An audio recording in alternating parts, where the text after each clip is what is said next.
एक सहाबी फौत हुए और रसूलुल्लाह सल्लल्लाहु अलैहि वसल्लम बाकी सहाबा के साथ इस सहाबी का जनाजा लेकर कब्रिस्तान की तरफ जा रहे थे।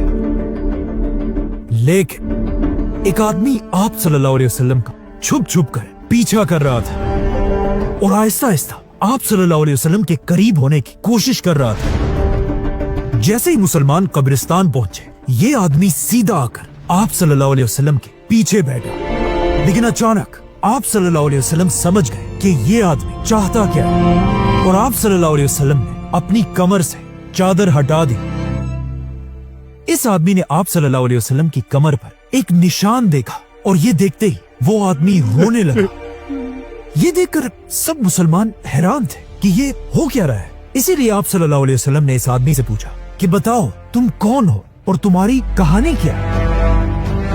उस आदमी ने अपनी कहानी शुरू की और कहा, मैं मदीना में एक यहूदी का आम सा गुलाम हूं, लेकिन मैं हमेशा से ऐसा गुलाम नहीं था, बल्कि मेरा ताल्लुक दुनिया की सुपर पावर पर्शियन एम्पायर से।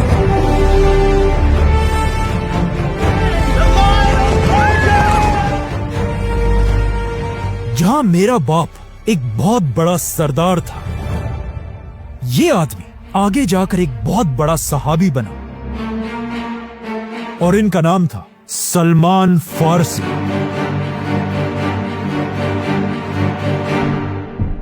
हजरत सलमान फारसी पर्शियन एम्पायर के एक सरदार के घर में पैदा हुए, इसीलिए उन्होंने बचपन से कोई काम नहीं किया था और एक शहजादे की तरह अपनी जिंदगी गुजारते थे, जहां वो सारा दिन अपने खुदा आग की इबादत किया करते थे।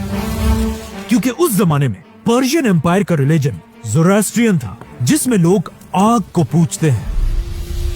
इसीलिए हजरत सलमान फारसी भी इसी आग की इबादत करते थे। जब सलमान फारसी जवान हुए, एक दिन उनके बाप ने उन्हें घर से बाहर किसी काम पे भेजा। रास्ते में उन्हें एक बिल्डिंग नजर आई और उस बिल्डिंग से कुछ अजीब आवाजें आ रही थी। जब वो इस बिल्डिंग के अंदर गए, उन्होंने देखा कि कुछ क्रिश्चियंस अपने खुदा की इबादत कर रहे थे। हजरत सलमान को उनकी आवाज और इबादत करने का तरीका बहुत पसंद आया। उन्होंने अपना सारा दिन इसी चर्च में गुजारा और यहीं पर उन्होंने अपना रिलीजन छोड़कर क्रिश्चियनिटी कबूल की। और वो इतना इम्प्रेस हुए कि उन्होंने इन क्रिश्चियन से कहा कि मुझे बताओ ये रिलीजन आया कहां से है। उन क्रिश्चियंस ने हजरत सलमान फारसी से कहा कि अगर आपने सही क्रिश्चियनिटी सीखनी है तो आपको पर्शियन एम्पायर छोड़कर रोमन एम्पायर की तरफ जाना होगा।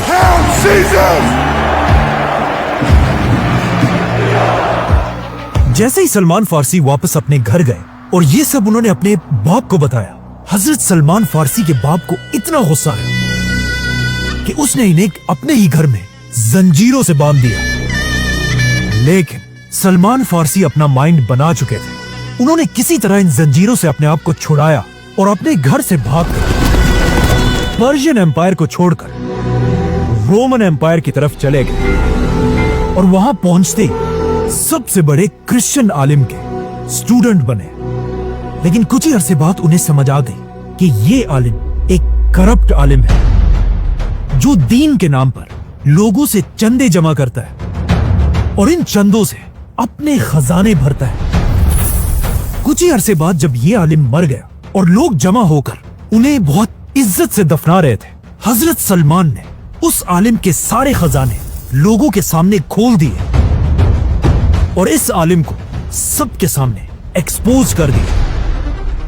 ये देखकर लोगों ने उस आलिम को दफनाने के बजाय एक खंबे पर लटका दिया और उसे पत्थरों से मारने लगे।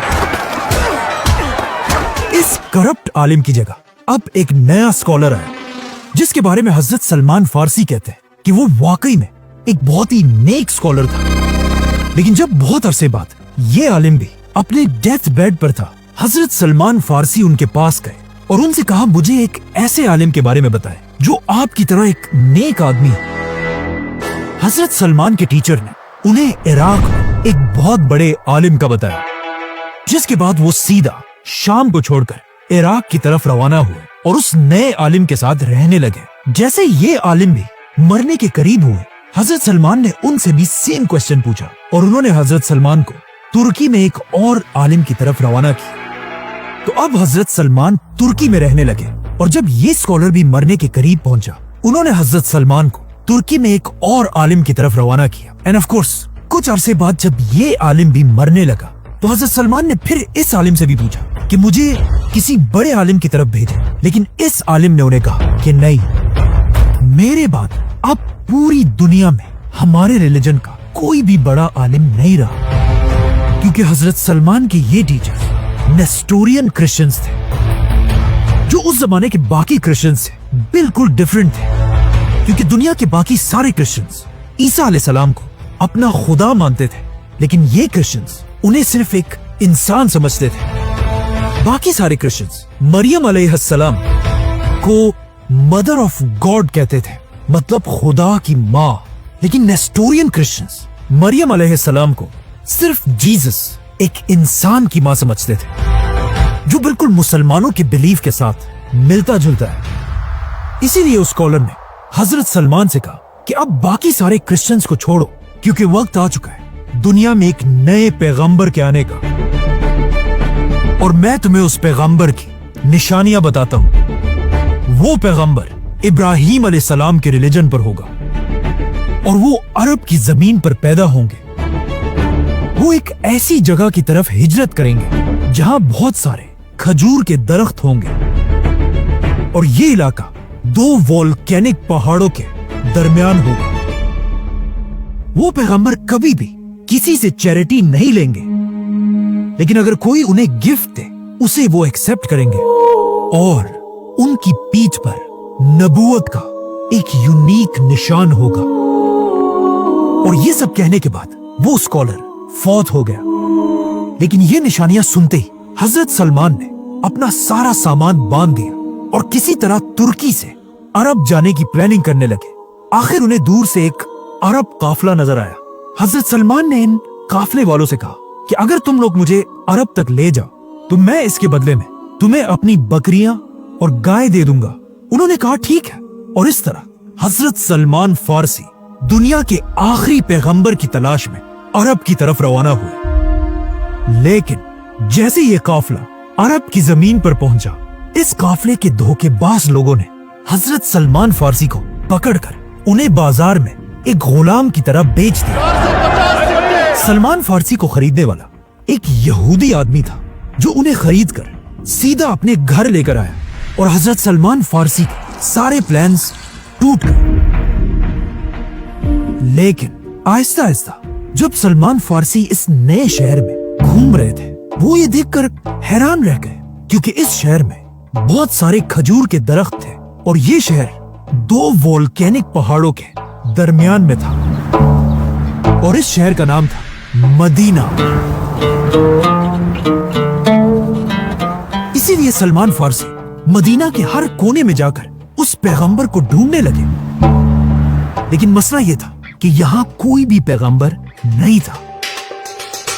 तो अब सलमान फारसी अपने यहूदी मालिक के घर में उस पैगंबर का इंतजार करने लगे, और अचानक एक दिन हजरत सलमान फारसी जब उस यहूदी के बाग में एक दरख्त पर चढ़े हुए थे और नीचे उनका मालिक खड़ा था, अचानक उनके मालिक का एक दोस्त बहुत गुस्से में आया और उस यहूदी से कहने लगा कि मदीना के लोग तो पागल हो गए, ये एक ऐसे आदमी के पीछे जा रहे हैं जो अपने आप को एक पैगंबर कहता है, बल्कि वो आज ही मक्का से मदीना पहुंचा। अब ये बात सुनकर सलमान फारसी रज़ियल्लाहु अन्हु खुद कहते हैं कि जब मैंने दरख्त के ऊपर ये सब कुछ सुना तो मेरी हालत ऐसी हो गई कि मुझे डर लगा कहीं मैं बेहोश होकर अपने इस मालिक के सर पर ही ना गिर जाऊं। लेकिन उन्होंने अपने आप को कंट्रोल किया और दरख्त से जल्दी जल्दी नीचे उतरकर उस आदमी के पास गए और कहा कि ये तुम क्या कह रहे हो। हजरत सलमान की ये एक्साइटमेंट देखकर उनके यहूदी मालिक को गुस्सा आया। उन्होंने हजरत सलमान को जोर से मुक्का मारा और कहा, ऐ गुलाम, तुम्हारा इससे क्या लेना देना, जाओ अपना काम करो। लेकिन सलमान फारसी रज़ियल्लाहु अन्हु को समझ आ गई थी कि यही वो पैगंबर है जिसका मुझे मेरे टीचर ने बताया था। लेकिन अब भी कुछ निशानियां बाकी थी। इसीलिए इसके कुछ ही दिनों बाद हजरत सलमान छुट्टी लेकर आप सल्लल्लाहु अलैहि वसल्लम के पास गए और आप सल्लल्लाहु अलैहि वसल्लम को देखकर कहा कि मैंने सुना है आप बहुत ही एक नेक आदमी हैं और आपके साथ बहुत सारे गरीब लोग भी हैं, तो मैं आप सबके लिए ये चैरिटी सदका लेकर आया हूं। یہ دیکھ کر آپ صلی اللہ علیہ وسلم نے صحابہ سے کہا کہ تم یہ کھا لو، اور خود سلمان فارسی کے صدقے کے کھانے سے کچھ نہیں کھایا، جس پر سلمان فارسی نے اپنے دل میں کہا کہ چلو ایک نشانی تو پوری ہو گئی۔ اب یہاں پر ایک بہت ہی انٹرسٹنگ کوشچن ہے کہ آخر آپ صلی اللہ علیہ وسلم صدقہ کیوں نہیں لیتے تھے؟ کیونکہ کچھ اسکالر سمجھتے ہیں اگر آپ صلی اللہ علیہ وسلم صدقہ ایکسپٹ کر لیتے تو پھر آف کورس ہر آدمی اپنا سارا صدقہ صرف اور صرف آپ صلی اللہ علیہ وسلم اور ان کے خاندان کو دیتا اور باقی صحابہ کو کوئی کچھ نہ دیتا۔ اسی لیے آپ صلی اللہ علیہ وسلم اور ان کا خاندان کبھی بھی کسی سے چیریٹی نہیں لیتا تھا۔ تو آپ سلمان فارسی واپس اپنے گھر آئے اور کچھ دنوں بعد کچھ اور چیزیں جمع کر کے دوبارہ آپ صلی اللہ علیہ وسلم کے پاس گئے اور پھر ان کے سامنے کھانے کی چیزیں رکھی، لیکن اس بار انہوں نے کہا یہ صدقہ نہیں بلکہ گفٹ ہے۔ تو یہ سن کر آپ صلی اللہ علیہ وسلم نے حضرت سلمان کے گفٹ کو باقیوں کو بھی کھلایا اور خود بھی کھایا، اور سلمان فارسی نے سوچا کہ دوسری نشانی بھی پوری ہو گئی۔ اب صرف ایک ہی نشانی رہتی تھی، آپ صلی اللہ علیہ وسلم کی پیٹھ پر نبوت کا نشان۔ لیکن حضرت سلمان حیران تھے کہ اب وہ آخر یہ نشان دیکھیں گے کیسے، اور آف کورس پوچھ بھی نہیں سکتے تھے کیونکہ آپ صلی اللہ علیہ وسلم کے آس پاس حضرت عمر اور باقی صحابہ ہر ٹائم تلوار لے کر کھڑے رہتے تھے۔ آخر ہجرت کے کچھ ہی عرصے بعد مدینہ میں پہلا صحابی فوت ہو گیا، اور اس صحابی کے جنازے میں صحابہ کے ساتھ آپ صلی اللہ علیہ وسلم بھی شامل تھے۔ اسی لیے اسی دن حضرت سلمان فارسی آپ صلی اللہ علیہ وسلم کا چھپ چھپ کر پیچھا کرنے لگے، لیکن جیسے ہی وہ آپ صلی اللہ علیہ وسلم کے قریب پہنچے، آپ صلی اللہ علیہ وسلم نے خود ہی اپنی کمر سے چادر ہٹا دی، اور سلمان فارسی رضی اللہ عنہ نے دیکھا کہ آپ صلی اللہ علیہ وسلم کی پیٹھ پر وہی نشان تھا جس کا ان کے ٹیچر نے انہیں بتایا تھا، اور یہ دیکھ کر حضرت سلمان فارسی رونے لگے۔ اور اسی قبرستان میں سلمان فارسی رضی اللہ عنہ نے اپنی پوری کہانی آپ صلی اللہ علیہ وسلم کو سنائی۔ وہ سلمان فارسی جو کسی زمانے میں آگ کی عبادت کیا کرتا تھا، اس کے بعد ایک بہت بڑا کرسچن اسکالر بنا، اور اب انہوں نے فائنلی اسلام قبول کر لیا۔ لیکن جیسے ہی انہوں نے اسلام قبول کی، اس کے کچھ ہی عرصے بعد اسلام کی پہلی جنگ کا وقت آیا، جنگ بدر۔ اب ایک طرف جب مسلمان بدر میں بہادری سے لڑ رہے تھے، حضرت سلمان اس جنگ کے بجائے مدینہ میں اپنے مالک کے گھر میں تھے، اور ان کا دل تو بہت چاہ رہا تھا بدر کی جنگ میں جانے کے لیے، لیکن ان کے یہودی مالک نے انہیں اجازت نہیں دی۔ بلکہ جنگ بدر کے بعد جب جنگ احد کا وقت آیا، تب بھی ان کے مالک نے انہیں جنگ میں جانے کی اجازت نہیں دی۔ لیکن آخر بدر اور احد کی جنگوں کے بعد ایک دن رسول اللہ صلی اللہ علیہ وسلم نے حضرت سلمان کو اپنے پاس بلایا اور ان سے کہا جاؤ اور اپنے یہودی مالک سے اپنی آزادی کی قیمت پوچھو۔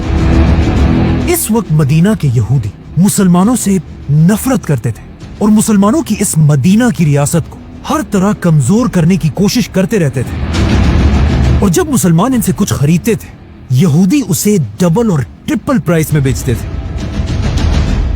جیسے کہ حضرت عثمان نے ایک عام سا کنواں ایک یہودی سے بہت ہی مہنگا خریدا تھا، تو اب جب حضرت سلمان اپنے یہودی مالک کے پاس آئے تو انہوں نے بھی مسلمانوں کو کمزور کرنے کے لیے حضرت سلمان کی پرائس 40 اوقیہ سونا بتایا، جو آج کروڑوں روپے بنتے ہیں، اور اس کے علاوہ 300 کھجور کے درخت۔ جب آپ صلی اللہ علیہ وسلم کو اس قیمت کا پتہ چلا، انہوں نے اپنے سارے صحابہ سے کہا کہ اپنے بھائی سلمان کی مدد کرو۔ سارے صحابہ نے مل کر حضرت سلمان کو کھجور کے پودے دیے، یہاں تک کہ 300 کھجور کے پودے جمع ہو گئے، جس میں سب سے زیادہ پودے آف کورس حضرت عثمان رضی اللہ عنہ نے دیے تھے۔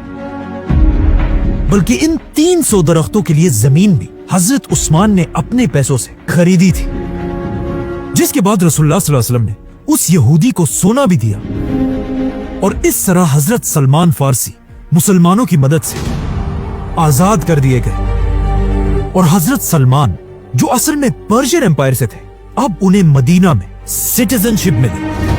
مطلب اس زمانے میں ایک عام مسلمان کو آسانی سے مدینہ کی سٹیزن شپ مل جاتی تھی، لیکن آج کل کے عرب ممالک میں کوئی بھی مسلمان نیشنلٹی لینے کا سوچ بھی نہیں سکتا۔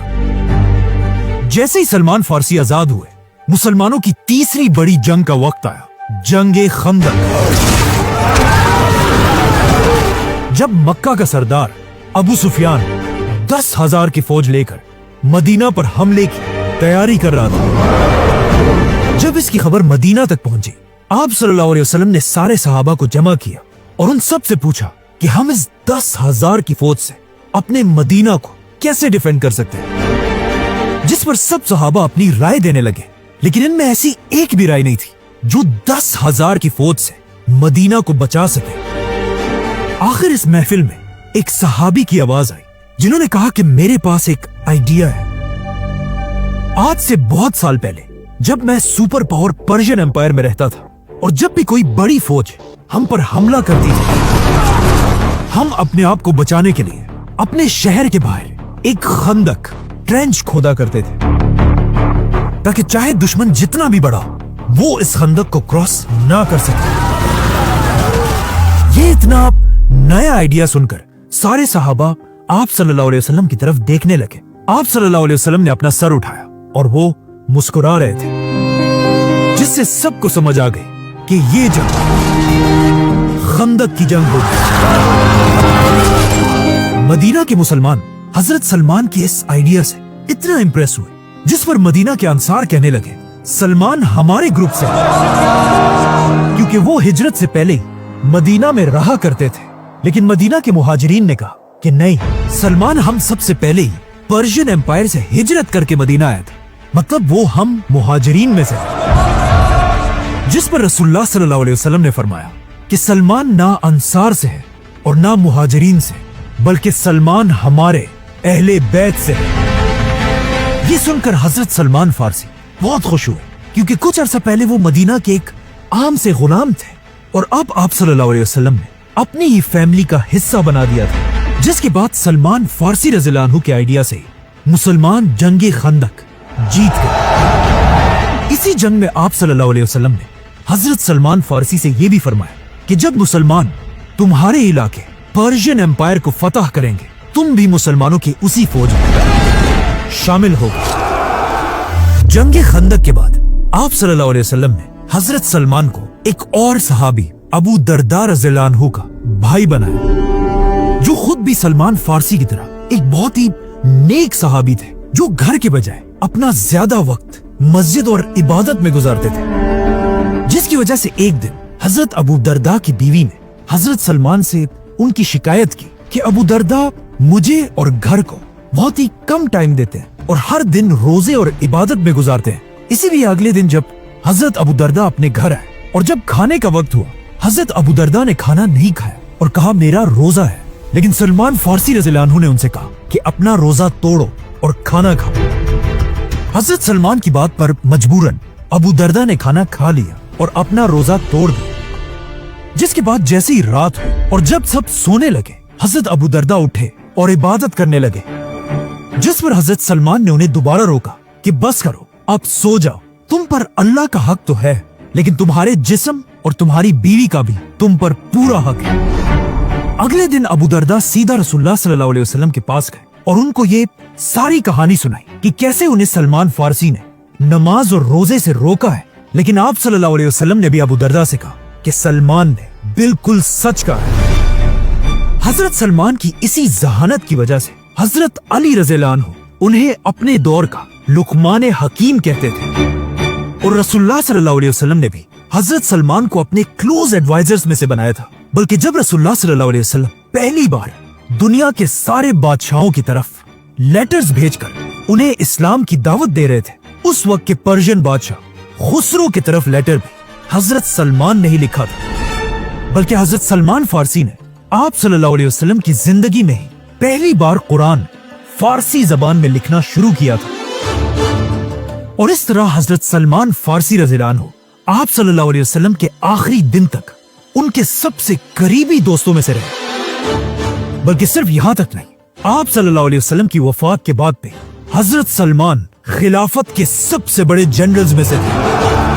यहां तक कि जब हजरत उमर मुसलमानों के खलीफा बने, रसूलुल्लाह सल्लल्लाहु अलैहि वसल्लम की हदीस पूरी होने का टाइम आ चुका था, क्योंकि हजरत उमर ने जब पर्शियन एम्पायर के कैपिटल पर हमला करने का फैसला किया, उन्होंने हजरत सलमान फारसी को भी इसी फौज में जाने का हुक्म दिया। तो अब सलमान फारसी रज़ियल्लाहु अन्हु, जो इससे बहुत साल पहले पर्शियन एम्पायर को छोड़कर मदीना की तरफ आए थे, अब मदीना की फौज का जनरल बनकर वापस पर्शियन एम्पायर की तरफ रवाना हुए। बल्कि कहा जाता है, जब भी मुसलमान पर्शियन एम्पायर के किसी किले को फतह करने जाते थे, पहले उस किले के लोगों से हजरत सलमान फारसी उन्हीं की जबान में बात किया करते थे और उन्हें कहा करते थे कि अगर तुम भी इस्लाम कबूल करोगे तो मुसलमान तुम्हें उतनी इज्जत देंगे जितनी मुझे देते हैं। क्योंकि मुसलमानों की खिलाफत में हर मुसलमान की इज्जत सिर्फ इस्लाम से होती है, किसी रंग, कंट्री या नस्ल से नहीं। लेकिन जब उन्होंने सलमान फारसी की बात नहीं मानी, सलमान फारसी रज़ियल्लाहु अन्हु ने मुसलमानों की पूरी फौज के साथ पर्शियन एम्पायर के कैपिटल पर हमला किया और उसे फतह कर लिया। जिसके बाद हजरत उमर ने हजरत सलमान को ही पूरी पर्शियन एम्पायर के कैपिटल का गवर्नर बना दिया, जहां उनकी तनख्वाह 5000 गोल्ड कॉइन्स थी। लेकिन वो अपनी इस पूरी तनख्वाह को हमेशा गरीबों में बांट दिया करते थे। और इतनी ताकत मिलने के बाद भी हजरत सलमान के पास अपना घर भी नहीं था। अब हजरत सलमान की उम्र भी बहुत ज्यादा हो चुकी थी, लेकिन फिर भी वो इंसाफ के लिए पूरी खिलाफत में किसी से नहीं डरते थे। यहाँ तक कि एक दिन मदीना में हजरत उमर सारे मुसलमानों को जमा करके उनके सामने खुतबे के लिए खड़े हुए। लेकिन जैसे ही उन्होंने अपना खुतबा शुरू किया, हजरत सलमान फारसी ने उन्हें आवाज दी और कहा, ए उमर, हम तब तक तुम्हारी बात नहीं सुनेंगे जब तक आप हमें ये ना बताएं कि आपने जो ये नया कुर्ता पहना है, इसके पैसे आपके पास कहां से आए। क्योंकि माले गनीमत में हम सबको एक एक कपड़ा मिला था, जिससे एक आम आदमी तो अपने लिए कपड़े बना सकता था। लेकिन हजरत उमर की हाइट 6.5 फुट से भी ज्यादा थी। उनके कुर्ते के लिए एक कपड़ा नहीं बल्कि 2 कपड़े लगने थे। हजरत सलमान की ये बात सुनकर खलीफा उमर रज़ियल्लाहु अन्हु को बिल्कुल गुस्सा नहीं आया, बल्कि उन्होंने अपने बेटे की तरफ इशारा किया और उनके बेटे ने वहां सबसे कहा कि मैंने अपने हिस्से का कपड़ा अपने वालिद उमर को गिफ्ट किया था, जिससे उन्होंने अपने लिए कपड़े बनाए। जिस पर हजरत सलमान फारसी ने खलीफा उमर से कहा कि अब आप अपना खुतबा शुरू करें और हम आपकी हर बात सुनेंगे। और आखिर हजरत उस्मान रज़ियल्लाहु अन्हु की खिलाफत में हजरत सलमान फारसी उसी पर्शियन एम्पायर में जहां वो पैदा हुए थे बीमार पड़ गए और अपनी जिंदगी के आखिरी दिन उन्होंने अपनी बीवी को अपने पास बुलाया और कहा, मेरी बेड के चारों तरफ एक अच्छी सी परफ्यूम डाल दो और जाकर घर के सारे दरवाजे खोल दो, क्योंकि मेरे पास कुछ बहुत ही इंपॉर्टेंट मेहमान आने वाले हैं, फरिश्ते।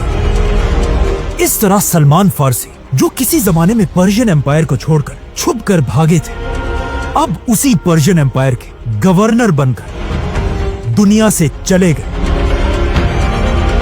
सब्सक्राइब।